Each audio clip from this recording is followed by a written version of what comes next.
Hello, hello, my magical friends. This is Annika with Witchful Ways. Welcome to another episode in my podcast.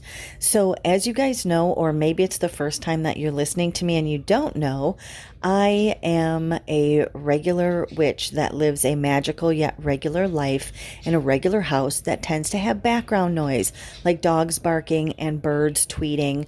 So, because I have that in my everyday life, you get to enjoy it as well on the podcast. You're welcome. Okay, so this week is the last week of October.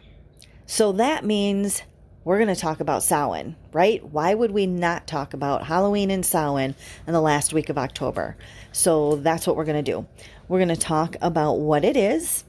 We're going to talk about the energy of it. And we're going to talk about how you can celebrate it. And we're going to do that in less than 15 minutes. Okay, so what is Samhain? Samhain, if you follow the Wheel of the Year, if you follow a tradition or a belief system that incorporates the Wheel of the Year, it is one of your high holidays, your highest holiday, right? It is one of the major Sabbats.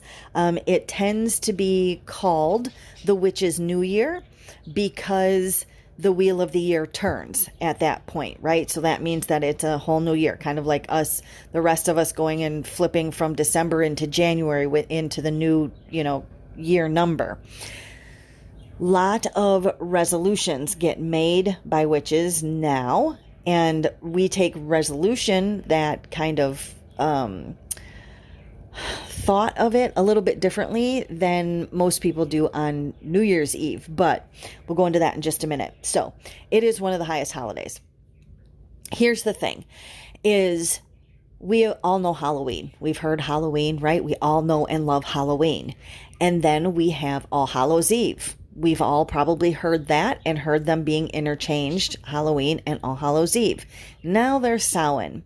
So we've all, well, maybe not all, but the majority of us, right, have heard of Samhain and it being interchangeable with All Hallows Eve and Halloween.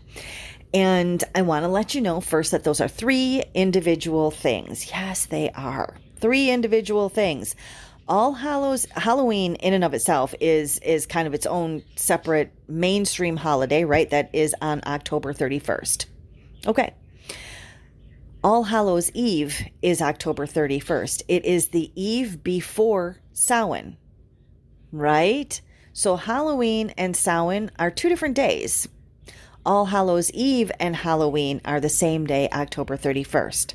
So October 31st is All Hallows Eve. Samhain begins at midnight on All Hallows Eve. So that means Samhain is actually November 1st and 2nd. Okay, so are there still going to be interchangeable people saying Samhain is compared to Halloween or All Hallows Eve? Absolutely. The same kind of interchangeability that smudging and reckoning have, right? But we won't go there. I digress. So we have Samhain, which is all about, what's the purpose of Samhain? It's all about communing with those that have passed. There's two kind of aspects to it.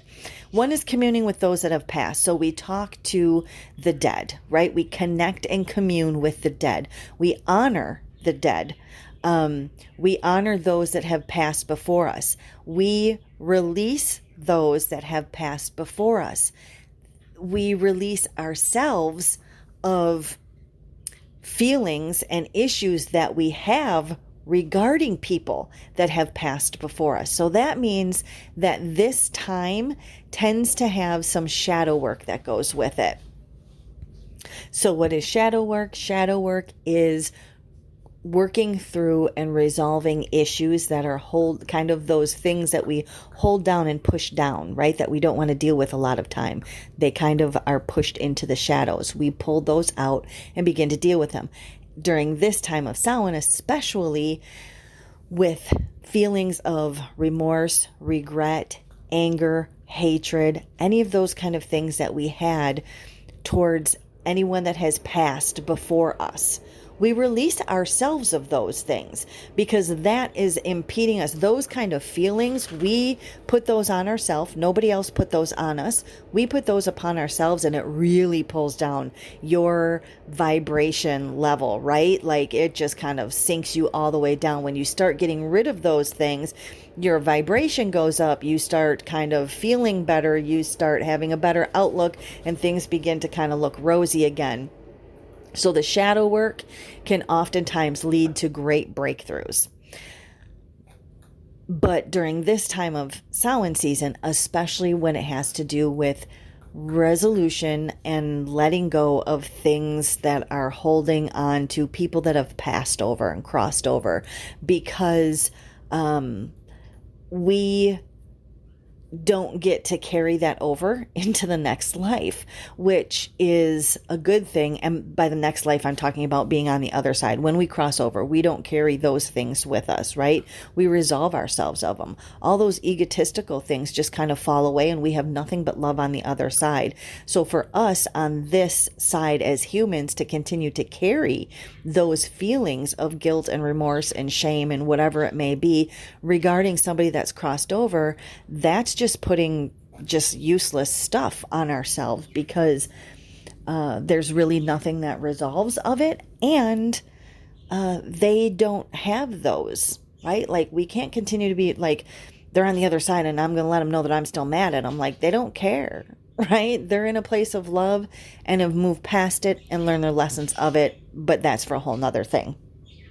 Okay, so that's kind of what we do in Samhain. That's what the holiday is for. It's for honoring those that have crossed over before us. So what's the energy? Well, we all know that the energy of Samhain tends to be very spooky, right? We're moving into the dark time of the year. We're moving into the time that we need to be slowing down. We're moving into the time that we need to be doing that inner work. We're moving into a time that we need to pack our stuff up, right, from the summer. And we begin to isolate, even though 2020 has really been a whole year of isolation, but we begin to isolate a little bit more and get into our own space. And that means we begin to work through things in our own space. So slowing down. The other thing that we all know about Halloween and Samhain is that it brings about a thinning of the veil, for lack of better terms. That means that we have connection to the other side and those that have crossed over, and our ancestors and guides and angels and everything that resides on the other side, not in the physical realm, we have greater access to through our intuitive abilities, our psychic abilities, and our mediumship abilities. So there's a whole lot of things that go bump in the night. There's a whole lot of recognizing that things are messages that we may not have taken as messages previously. So during this season of Samhain, which is the middle of October to the middle of November, I really encourage you to dive deep into your intuitive development, your intuition, your psychic abilities, your mediumship abilities. Dive into those things. And especially if you're working with any forms of divination, right? Because you're really going to get a whole lot of different contact and a new feel for the connection when it comes to divination. So now let's talk about how we celebrate it then. Well, one of the easiest ways, or I shouldn't say one of the easiest, one of the most common ways that we hear about Samhain being celebrated is with fire. So there's usually bonfires or a Samhain candle that is lit, or there is the ancestral altars, right? So you're going to decorate your altar in what you would normally see as regular Halloween decoration, right? We see a lot of the darker colors, the maroons, the blacks, the whites, the purples, the greens. We see a lot of golds, silvers. We see a lot of those colors. And you can decorate your altar with your skulls and your bows and your darker flowers. You may even I like to put a pop of bright reds in my, so I usually have red roses that are on my altar. But one of the nicest things that you can do is to set an ancestral altar. Now, whether that means putting pictures on an altar that you already have up, or whether that means creating a new ancestral altar that you have up, either just for a period of 24 hours or maybe for a couple weeks during the Samhain season. This can be something as simple. Now, if you're still in the broom closet, it can be something as simple as setting up a table or using the top of a current, side table or end table where you're going to place the pictures of those that have crossed over before you, whether that be, your neighbor, your grandma, your dog, whatever it is, anyone that you want to honor that's passed over before you onto this table. You will then put some of the Halloween decorations out, right? Like that. If you're in the broom closet, it's not going to be strange to have this out. So you can put your skulls, your sugar skulls, even if you wanted to. And then you put candles, at least one candle on there, or you could put tea light candles on there. If you don't burn candles, you could use a wax melter as well. What's nice is that if you take those candles and you carve your sigils into those for honoring those that have crossed over or for connection to commune with those that have crossed over, it amplifies that energy of that altar right then and there just by doing that. So that's probably one of the most common things that I hear that people tend to do to celebrate Samhain. Okay, the next thing is what's called a dumb supper.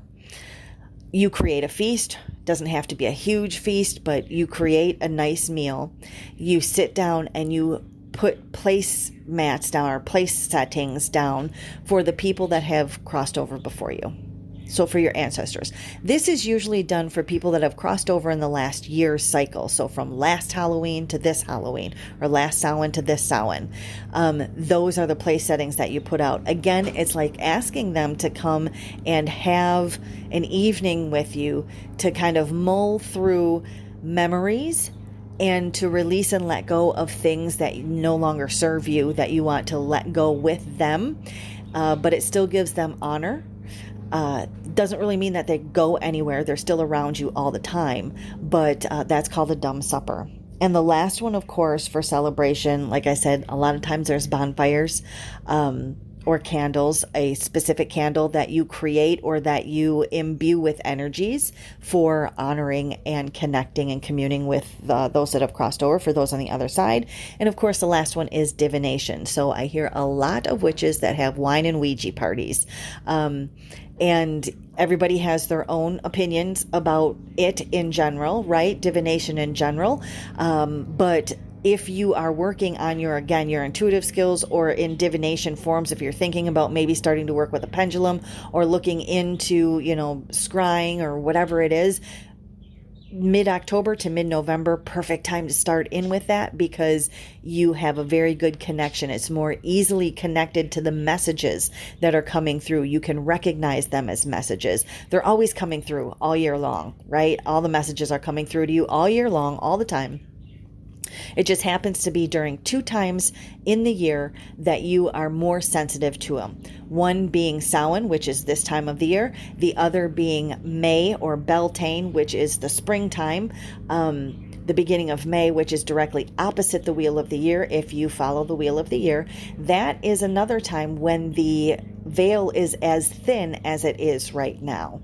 We don't hear about that as much during Beltane because it's a brighter festival, right? We don't have the spooky scariness that happens now. So that is my information and my little short episode for you regarding Samhain. And then the next episode, we are going to jump into divination. And just a reminder, if you are listening to this during the last week of October, on October 26th, October 25th, we have the beginning of Witchcraft and Woo-Woo Week, and you can find out information on that. It's a free 5 nights of classes with Witchful Ways, so you can check out information on that by going to witchfulways.com. We will talk to you next time. Have a wonderfully magical rest of your day.